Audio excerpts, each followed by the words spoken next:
Hey everybody, this is Eric at the Pick.Fish Studios. Today we are going to go over how to set up a freshwater aquarium. Now, I always recommend the very first thing that you do is level the tank. So if your tank is not sitting level, you can have stressors on the tank that can cause the silicone to fail, and nobody wants a wet living room. Now, once you have your tank level, you can proceed to the aquascaping. I recommend putting all of your stuff in place before you ever put your water in. All of these rocks will not affect the water chemistry in the tank. They will not alter pH or anything like that. I also recommend starting with your base pieces down before your gravels, because if you have any type of fish that dig, you don't want them undermining any type of a rock structure that you're making. I always recommend rinsing your gravels first.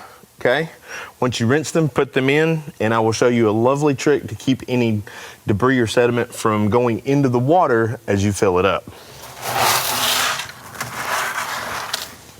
You can take a bowl, a dinner plate, anything like that, set it down here, and pour the water into that, okay?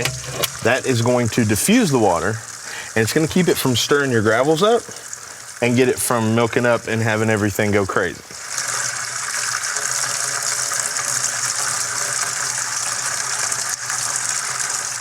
Okay, we are using the Penguin 350 power filter today. Once you open the box, put everything together, just a few key important pieces to this. You've got your bio wheels. This is where your nitrifying bacteria grows. You do not want to clean those with chlorinated tap water. It will kill your bacteria and you will have an ammonia spike, okay? Other pieces, you've got your carbon pads. This removes colors, odors, chemicals, things like that. It essentially helps polish the water, okay?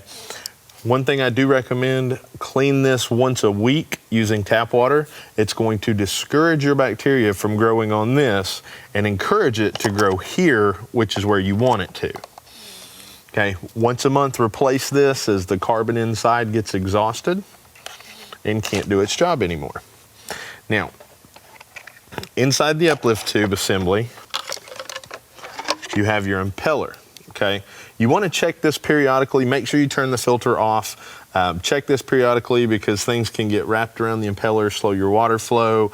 You just want to make sure nothing gets clogged into that. Okay, this is your cover. A couple important pieces things about this. This is going to muffle the sound of the water cascading into the tank, as well as to keep it from spraying up into your lights, your lid, things of that nature. You always want to make sure that you're primed inside here. Put water down inside this chamber so that it's not running dry and it can pull the water from the tank and get going easier. Now down inside here, we have got the heater. This particular heater is fully submersible. It's got a temperature adjust control, so you can adjust the temperature. I always like to put mine sideways as I feel I get a better heat distribution from that. With the submersibles, always make sure that it's fully submerged under the water. Anytime you drop the water level, turn it off or unplug it. That way you don't inadvertently bust the glass. Okay, right here we have a thermometer. This is an analog thermometer. I personally like the digitals. I can get it down to the decimal point, plus it's easier to remove and I can use it however I need to. Last two products we're going to talk about real quickly. First is Prime. It's made by Seachem. I love it as far as the dechlorinator goes.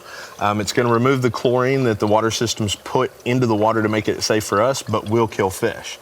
As a nice side effect, it will detoxify ammonia, nitrite, and nitrate if you need it for an emergency purposes. Speaking of ammonia, it is one of the things that kills fish the most. All right, ammonia is very toxic to fish. Most people see it within the first probably month or so of setting an aquarium up. The ammonia alert lasts about a year. All right, you can just look at this color wheel and at a glance tell if there's toxic ammonia or not.